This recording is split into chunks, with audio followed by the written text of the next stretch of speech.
The royal family serves as a symbol of Britain, and the reality is that right now, the image it's projecting is one of illness, scandal, and deterioration. Is this just the workings of fate?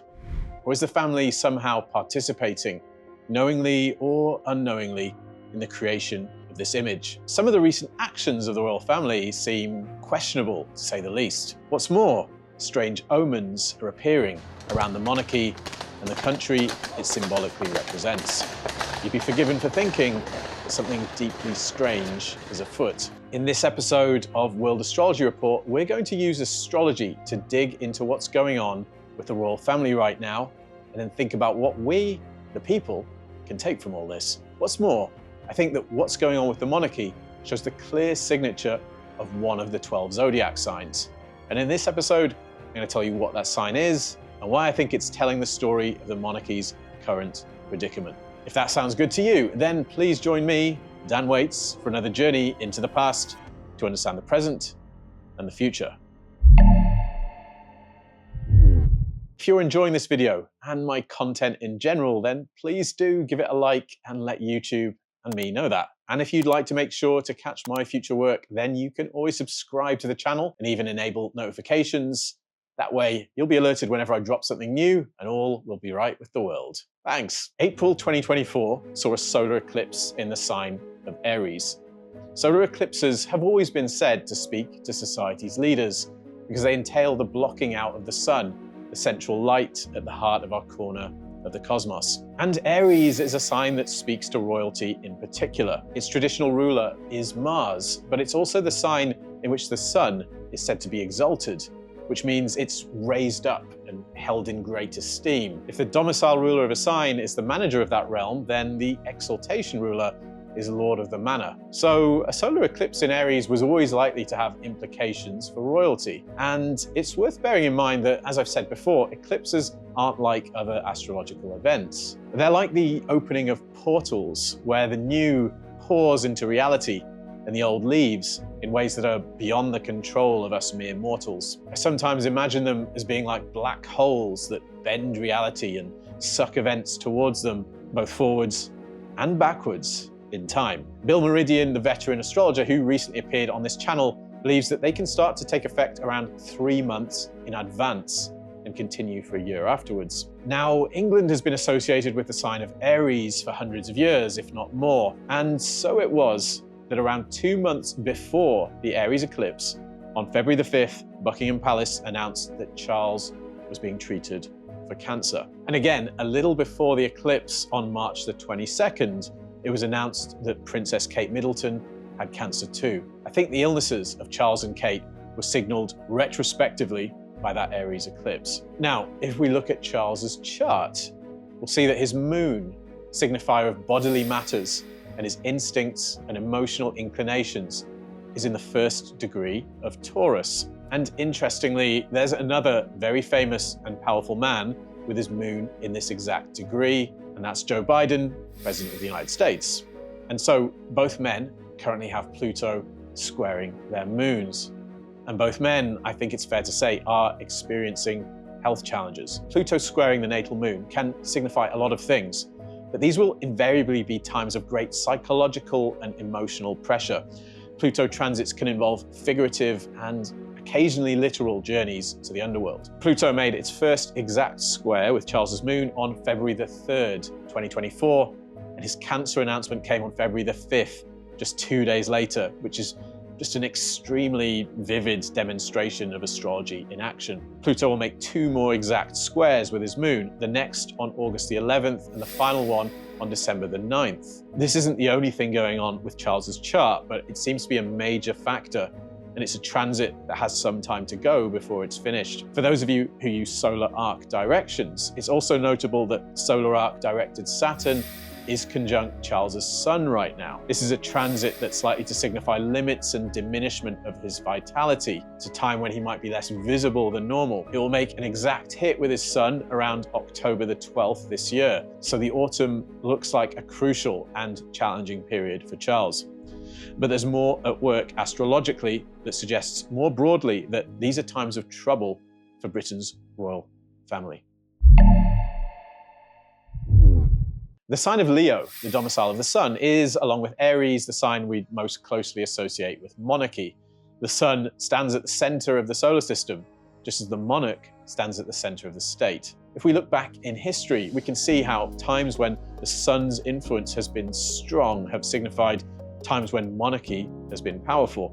And in the extended version of this video, available exclusively for World Astrology Report members, we look back at this history and see how it points to why the monarchy is in such deep trouble right now. If you want to watch that material, then sign up for membership to my website, www.worldastrologyreport.com, and you can watch that extended video without any ads right now. Subscribing is a way to support my work on this channel, but it will also give you access to extended ad-free versions of all the videos I've released the past 2 months when I launched my membership service. These extended videos feature juicy bonus sections, including deeper dives into history and technique, or material that I don't fancy putting on YouTube right now. And you'll also get access to the War Room, a private forum hosting a growing community of fantastic astrologers and all-round interesting people who are discussing the things I talk about on this show and the astrology of the world as it happens. The advantage of a forum is that, unlike here today, gone tomorrow social media, it's very easy to find old discussions on interesting topics and read and learn from them. In other words, on the forum, we're building a library of knowledge that you can dive into. And last but not least, you'll also get access to regular live streams. We've held 2 so far. They've been great fun, and you can watch them both in full on the website right now. Remember, you can always just sign up for a month, and if you're not feeling it or you just don't have time to keep up with it all, you can cancel anytime. That said, if you really love what I do, signing up for a year will save you 20% on membership. So there's always that. I'd love to see you over there, and thanks for listening. And now, back to the video. If you're enjoying this video and my content in general, then please do give it a like and let YouTube and me know that. And if you'd like to make sure to catch my future work, then you can always subscribe to the channel and even enable notifications. That way, you'll be alerted whenever I drop something new, and all will be right with the world. Thanks. Now, you may well know that in March of 2023, the planet Pluto moved for the first time this cycle into Aquarius. Pluto is the core truth at the heart of things, like the nucleus of an atom, which, when split, explodes with great force. It makes manifest and unavoidable that which was hidden and yet present and powerful all along. And so it's also a planet of empowerment. Its sign placement tells us something about where power has shifted to. Remember the Bush presidency, when Bush claimed that God told him to invade Iraq. Pluto was in Sagittarius, sign of Jupiter, the planet of faith. From 2008, we went through a period with Pluto in Capricorn, the sign of the establishment and large institutions. And I'd argue that the end result has been an empowerment of government, corporations, bureaucracies, and banks, albeit to an extreme degree that has led to some resentment against them. This is how Pluto often seems to work in the world. It empowers entities to the point at which their flaws become obvious. Pluto is currently in Aquarius, one of 2 signs traditionally ruled by Saturn. Modern astrologers give Aquarius to Uranus. The sign opposes Leo, which is the sign of the sun, and one generally associated with royalty. When Pluto moves into Aquarius, we see the shifting of power towards collectives and people at the margins. In history, when Pluto has moved into this sign, we've seen the establishment of new centers at the edges of empires, and we've seen the overthrow of solar figures. And times when Pluto has transited through Aquarius have been challenging for the British monarchy. The last transit of Pluto through Aquarius came from 1777 to 1798, a period that saw the French monarch, Louis XVI, and much of his aristocracy come to a violent end. The same period also saw the wresting away of a huge chunk of the empire of the British monarch, King George III, and the establishment of a new power centre across the sea from London. If we shift back another Pluto cycle to the transit before that, 1532 to 1553, we come to a similarly dramatic period for British monarchy. This was the time of the Protestant Reformation, and seeking a divorce from his first wife, Catherine of Aragon, King Henry VIII declared himself supreme head of the Church of England, cementing an independent power centre at the edge of the Christian realm. At the same time, in Latin America, the Inca emperors were overthrown by aggressive strangers from across the sea. If we head back another Pluto cycle, we reach the period of 1286 to 1308. In the middle of that transit, in 1296, the First War of Scottish Independence began, conflict immortalized in the Mel Gibson film Braveheart. Once again, as with the American War, we saw forces fighting to extricate themselves from the power of the English monarch. Ultimately, Scotland's efforts to separate itself from England didn't succeed, but we haven't reached the end of history yet. So those periods of time have always been challenging for the English monarchy. And now, with Pluto back in Aquarius, the monarchy is in crisis. It's undeniable that the past few years have been extremely difficult for Britain's royal family. On April the 9th, 2021, Prince Philip, the husband of Queen Elizabeth, died. On September the 8th, 2022, the Queen herself died after 70 years on the throne. Known to most people around the world as simply the Queen, her long reign and steadfast commitment to her role had led her to become a widely respected symbol of stability in Britain. And then there's Prince Harry, who is now semi-estranged from the family and has, with his American wife, Meghan Markle, done a fair bit of damage to their reputation. And of course, there's Prince Andrew, friend of convicted paedophile Jeffrey Epstein, who's been accused of crimes himself, and who gave that interview. Almost impossible for me to sweat. Amid all this, on May the 6th, 2023, Charles was crowned King Charles III in a lavish and spectacular coronation ceremony seen around the world. God save the King! God save the King! But from an astrological point of view, at least on the surface of things, he chose a very odd moment to do this. As Pluto made its first short foray into Aquarius, sign of the collective, Charles was crowned king. But the exact moment of his coronation was, at least on the surface of things, less than auspicious, because his coronation came within a day of a lunar eclipse in Scorpio, the sign in which the moon is said to be in fall. There aren't many situations in which an astrologer would choose an eclipse chart to begin something, because eclipses are inherently unpredictable. And if we look at the chart, we see another big signifier of unpredictability here, the Sun conjunct Uranus, which is a destabilizing and inconstant influence. If we look again at the eclipsed Scorpio moon in the chart, we see it in the 4th house, the foundation of the chart and signifier of parents, home, heritage, legacy. The moon represents mothers, and perhaps we see here the painful absence of a mother who was such a strong influence on the life of Charles and the nation. But this is also a secretive placement. Scorpio is an inherently secretive sign, and the 4th house is one of the houses with connotations of things that are hidden from view. So now we come to a question that looms large here. Was the timing of the coronation chosen deliberately with astrology in mind? On the surface of things, you'd think the answer would be no. And obviously, we can't know the answer to that question for sure. To my knowledge, there's never been any public suggestion that the royal family uses astrology in modern times. But honestly, I struggle to believe that they don't.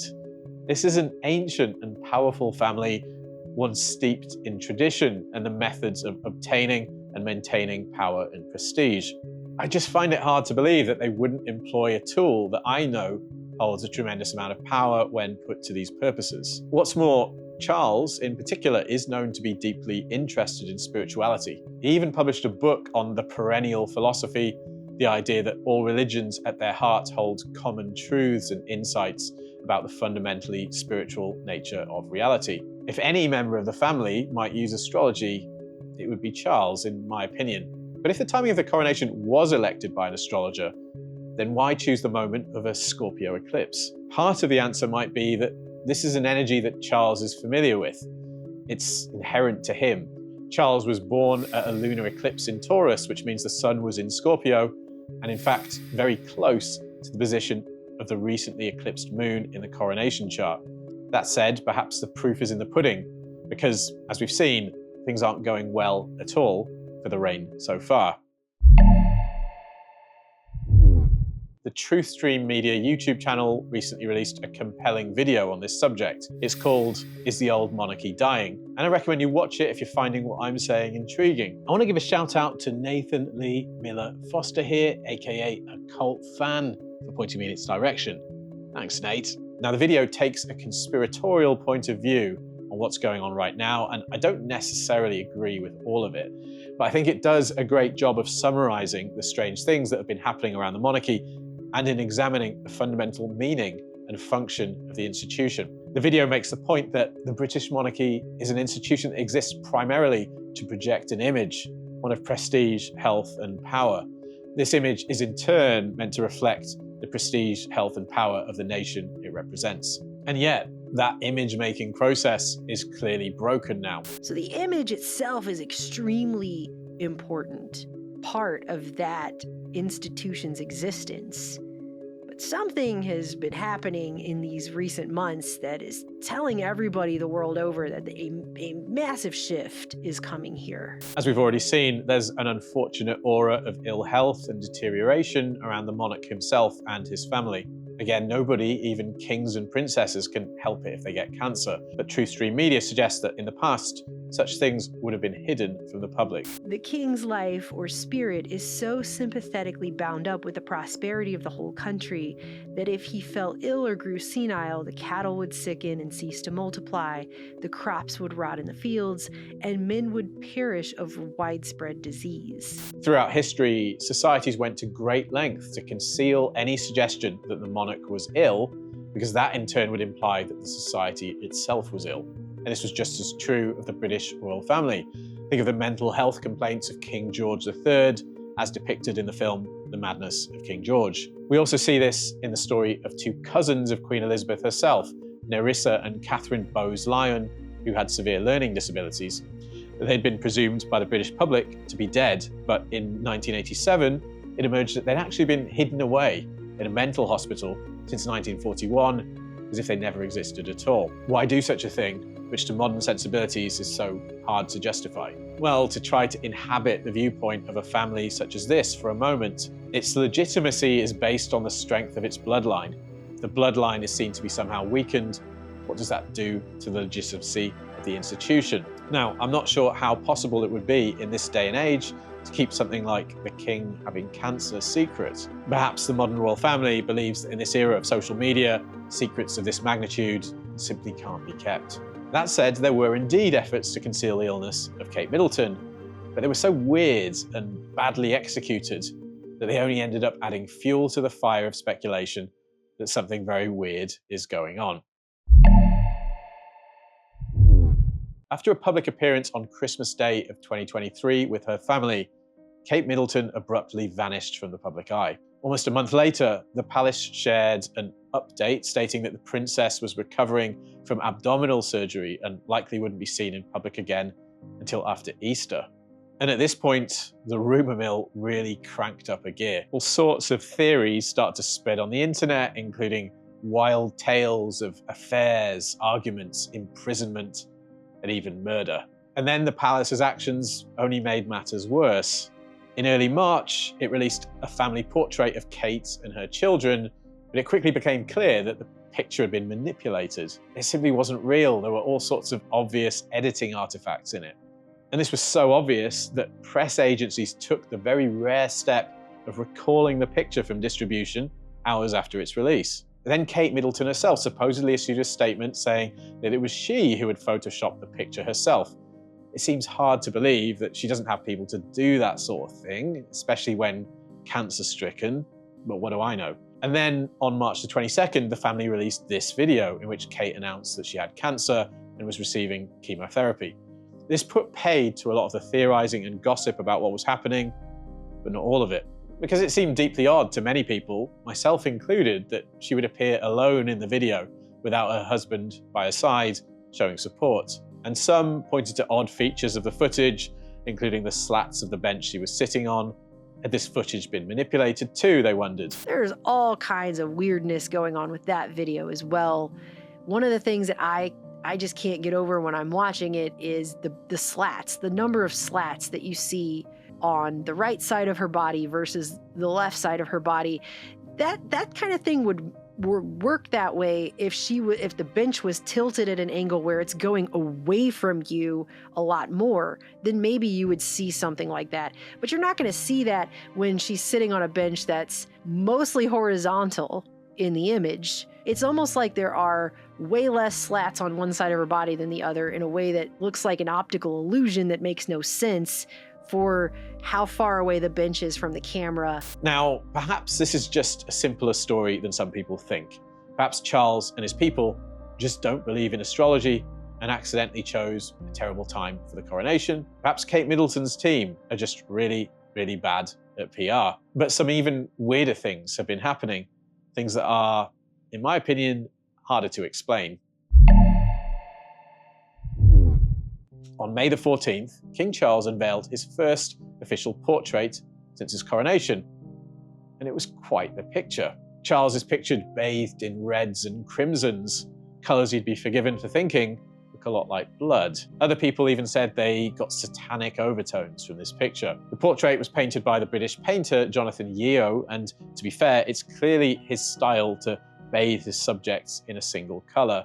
But why red? Charles is understandably keen to reform the monarchy and to rehabilitate its image after some of the recent scandals. You'd think that he would be at least somewhat aware that the British monarchy isn't held in the highest regard by some people around the world, and that the institution is accused by some of having blood on its hands. In this context, why on earth would you have yourself painted apparently peering out of a wall of blood?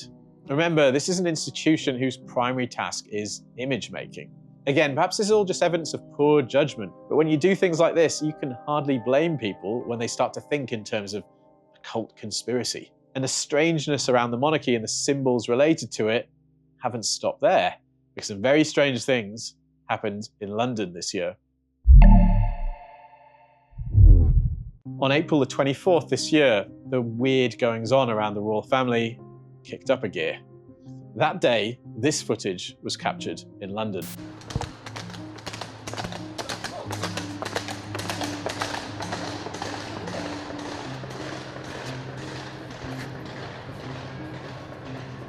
Two horses galloping through the streets of the city, one black, one white, visibly covered in blood. Now, if that's not an omen, I don't know what is. According to news reports, that morning 5 horses from the Household Cavalry, part of the King's official bodyguard, were spooked by building work and bolted, charging through the city. If you look closely at this footage, it does look like whoever shot it had set up their camera in advance. This is cited by Truthstream Media as implying that this wasn't just a random happening or even an omen of things to come, but a staged event. I think it's quite possible it was shot by someone who'd been informed that morning that there were rampaging horses heading in their direction. But whatever the truth is, as someone who looks for and interprets symbols for a living, I think it's hard to deny that this was some kind of omen, and probably not a good one. I'm just an astrologer, not a soothsayer, so what it means is another question, but some have their ideas. People pointed out that it's like the reverse chariot card of the tarot, which is a card that symbolizes overcoming challenges. It symbolizes gaining victory through maintaining control of one's surroundings. Control, obviously, the opposite of what's happening in this event. But this image, people are saying it looks like the opposite. So a blockage that's impeding a goal from being reached, or the quest for a goal going off the rails because it's now out of control, quite like the horses. Of course, social media was awash with people saying that this was clearly an ill omen for the palace and the country. And soon afterwards, legacy media was awash with stories about mad conspiracy theorists seeing omens, when in fact, this was just another weird but ultimately meaningless happening in the world. Nothing to see here, folks. Move along. But amazingly, this wasn't the only strange thing that happened in London that day. On the same morning at 9 AM, at the very same time that the horses were on the loose, the hands of Big Ben stopped moving. In other words, time stopped. And then at 10:06 AM, the famous clock tower chimed 11 AM. What could it mean? I'll leave it to the synchromystics.